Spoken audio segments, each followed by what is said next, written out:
2024 সালের ক্রিসমাস বলিউড অভিনেত্রী কিয়ারা আদভানি পরিবারের সঙ্গে কাটান। এই বিশেষ দিনে তিনি একটি কালো ও সাদা পোলকা ডট ম্যাক্সি ড্রেস পরেছিলেন, যা নেটিজেনদের মধ্যে জল্পনার সৃষ্টি করে। অনেকের মনে প্রশ্ন জাগে, তিনি কি মা হতে চলেছেন?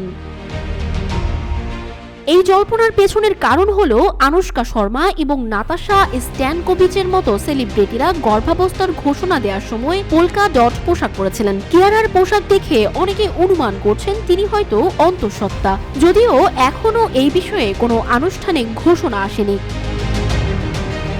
কিয়ারা আদভানি এবং সিদ্ধার্থ মালহোত্রা 2023 সালের ফেব্রুয়ারিতে রাজস্থানে একটি আড়ম্বরপূর্ণ বিয়ে করেন। তাদের সম্পর্ক শুরু হয়েছিল শেরশাহ ছবির সেট থেকে। বিয়ের পর থেকেই এই দম্পতি ফ্যানদের ভালোবাসা পেয়ে আসছেন।